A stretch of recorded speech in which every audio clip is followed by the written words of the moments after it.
Good afternoon. I just wanted to share some excitement that I had today.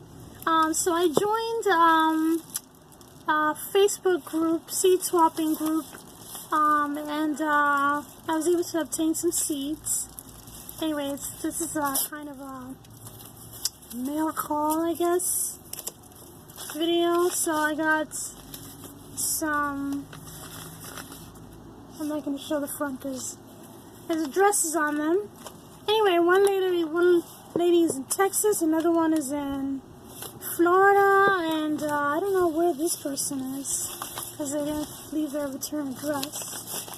But anyway, so this is how it works. So you join the seed swap group on Facebook, and you list the things that you have, the seeds that you have, different varieties that you may like that you have a lot of seeds and you like to share or whatever, and then there's stuff that you might like, and so, if they have what you would like to have and they would like some of what you have, then you got a good swap. So, and of course some people don't really have things that you want, but they still want what you have. So, there's always all that negotiation that has to be done. But anyway, so there wasn't too much of that, thankfully. And I gave people more than what they asked for because I have a lot of seeds that I'm not going to grow them all, so I might as well give them away. So they asked for some stuff, and I threw a couple extra different seeds in there. So, anyway, did I show you yet? So I got my 3 little envelopes here. There's this lady here. I don't know where she's from. This one is in Florida. This one is in Texas. I don't know where this one is. Let's see. Let's see. Oh, this is from Dan. There's only one guy. Oh no, I dropped the other seeds. Where did it go? I can't even see where it went. Anyway, I'll find that in a minute. So this fellow Dan, I can't remember where he is.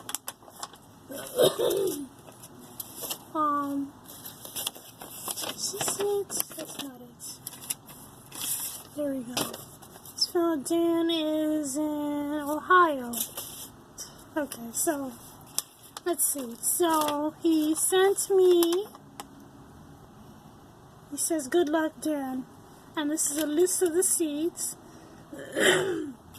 So he's got fish hot pepper. Let me see. So this fish hot pepper. And,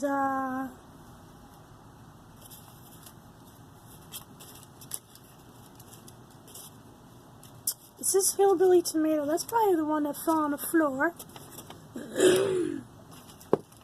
Ooh, striped Alabama, cut short, greasy pole bean. That's what he says here. It's a pole bean. I don't know what that means, but it sounds exciting. Let's see, red cherry tomato. Actually have plenty of that, but that's okay. And then it's Hale's jumbo cantaloupe. There's some of that. I don't know where that came from. And Detroit red beets. Can you see? Is it focused? Not really, but that's what it is. It says 6-foot multi-headed red, orange, yellow sunflower. So, there it is. So something's on the floor, and this is the sunflower seeds. You see, it's very tiny. This does it say multi-head? Orange, red, yellow. Alright, very nice. So I'm kind of thinking maybe this is the way to go instead of like spending a bunch of money on seeds. Obviously when you buy seeds you get exactly what you want. You're fairly certain that the seeds are fresh, and you know, you're gonna get new and exciting varieties. When you do a seed swap, I guess you might get fairly new and exciting varieties. They're not going to be very new, obviously, because, you know, most of the time people are saving their own seeds, so, you know, you're going to get what they grew from as soon as the year before. Alright, so this person here says, hope you enjoy these seeds, Amy. So there's butterfly mix, there's a few seeds in there, flowers, sun hemp, yay, I love that. Sun hemp is a pretty, it's like a buttercup yellow, kind of sweet pea sort of flower. It's leguminous, but it makes a tall spike. It's not fragrant, but it makes a big fat pod, and the yellow on that flower is astounding, so I just love it, and I was very happy that she could give that to me. And then this is pepper box poppy. There's not very many seeds in there, but it's a type of Papaver somniferum, which is it's actually opium poppy, which is actually illegal in most states, but ask me if it's illegal in New Jersey. I don't know, but I mean, I'm not trying to make opium or anything like that, but I'm just making the flowers, right? Anyway, so red poppy seeds are also for making, you know, poppy seeds are edible. The seeds are edible, so that's what I would like them for. I'd like them for the seed heads and the seeds for, you know, for baking. You know, if it makes enough for baking, then I will have them. Okay, so here we go. This is another one. It's so exciting when things come in the mail. It's like Christmas. It's like Christmas any time of the year. So let's see. Alright, what's it say in this thing? This is the card. It says, Deborah, here are the fish pepper you requested. Thanks for the trade. Happy gardening, Anita. And so, oh, isn't that cute? It's got a cute little label that I guess she probably printed out from something. It's so pretty. Or maybe she got these seeds and she just decided to pass them on. Anyway, I'm very excited about that because I used to have fish pepper seeds and I grew them a while ago, and I had a big stash of seeds. I actually was selling seeds at one point in time, but then I don't know what happened. I guess I just grew them all and I never really thought about saving the seeds, or maybe I think I probably had a crop failure and I just never got any more seeds. So now I have 2, which is really excellent. 2 packets of seeds. It's plenty for this year and probably for the year after. So anyway, please excuse my throat. I don't know why. Sometimes I'm just fine. Other days I'm just like barely able to speak. Anyway, so yeah, so that's it.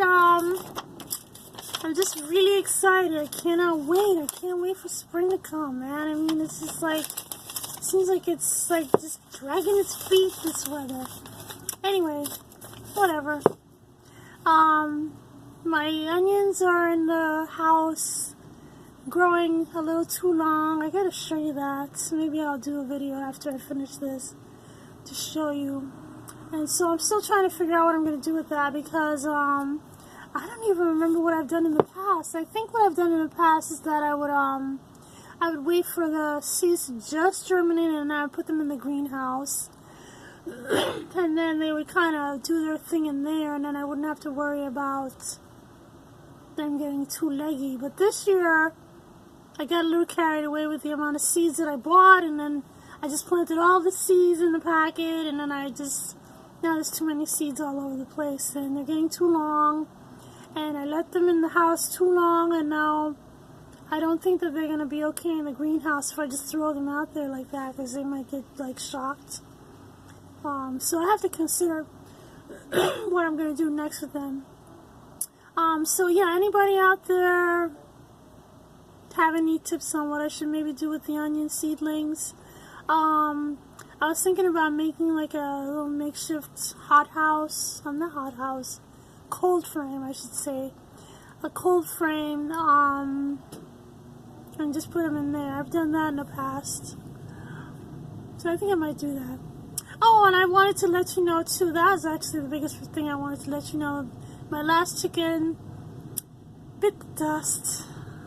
It's a very sad thing. My son went out to open the coop on Sunday morning and found a bloody mess. You know, she was in there. As you all may know, she was the last of all my chickens, the last chicken that I've had for all these years. The raccoon got in. You know, I've been like patching up the coop. I patched up the screen. There's a screen in the front of the coop door, and I just patched it up like maybe 2 weeks ago because it had, you know, the raccoons are always making trouble, always looking for a way to get in. So it was evident that somebody had tried to push the screen in. So I stapled it back shut. I thought I had stapled it to death. But, you know, raccoons are very strong. They're amazingly strong. So, you know, and it seems to me like they got in like the most difficult way. They pushed the screen in, but they pushed it in from the bottom, like, and it was like, that part was the part that was braced by the feeder. So they had to push the feeder and all that stuff. If they had come in the other way, it would have been like no problem probably. Or maybe they tried that and maybe that was actually harder to get in. But anyway, it seemed to me like it was the hardest way to get in, but they managed to push their way in. And they got to her and they dragged her off the perch and stuck her in the nest box. Just awful. Just awful. And, you know, they didn't do anything with her. They just kind of, well, I guess it was one raccoon, just killed her and left her like that. And just killed her to kill her. Raccoons are just awful. Just awful. So needless to say, I don't know if I'm going to do chickens for a while. I'm just about had it, man. I mean, I like having fresh eggs, but, you know, it's just so much worry, so much. You know, when I first got chickens, I never thought that I would have this much heartache. It's a lot of heartache having animals, having, you know, cats, dogs, chickens, goats, whatever you're gonna have, cows, pigs. You know, I mean, if you grow pigs, they say that pigs are hard to harvest because, you know, pigs have a very large personality. They're just, pigs are incredibly intelligent, and if you, you know, if you grow them for any length of time, they start to grow on you, and then, you know, when it comes time to go kill them because you would like some bacon for dinner or breakfast, it's like hard to harvest. So anyway, there's a lot of heartache growing animals. Anytime you consider trying to get animals because you just think it's a good idea, really think about all the pros and cons, and you know, just really think. I don't want to say think twice, but just really just consider all the options, all the ins and outs. You know, having chickens, I was never able to go on a vacation for any length of time because, you know, when I first got chickens, my sister and my brother lived downstairs, so if I wanted to go away, they were able to take care of the chickens for us if they weren't going to the same place, or if they were going to be away, or they were going to be staying home that particular weekend or week or whatever. But then, of course, you always have to worry about whether or not they're going to forget, and, you know, there's always that. And then we used to have neighbors next door, and then they moved. Anyway, there's always something. So, interestingly enough, the chicken died on Sunday, and on Monday, my mother-in-law called me talking about some girl she knows in college, and she has 3 chicks, and she needs to get rid of these chicks. And I'm thinking, oh my goodness, isn't that curious, you know? So I'm kind of thinking about it, but I'm really thinking I really want to take a break from having chickens. It would be nice, and I'm thinking, okay, so, because I told her, you know, tell her to call me, so she hasn't called me yet, so I'm thinking, well, if they're Buff Orpingtons, I would be so happy to have them, but if they're not Buff Orpingtons, I'm probably not going to do any of that. So, anyway, that's all there is to it. So I guess, I'm signing off. Thanks for watching.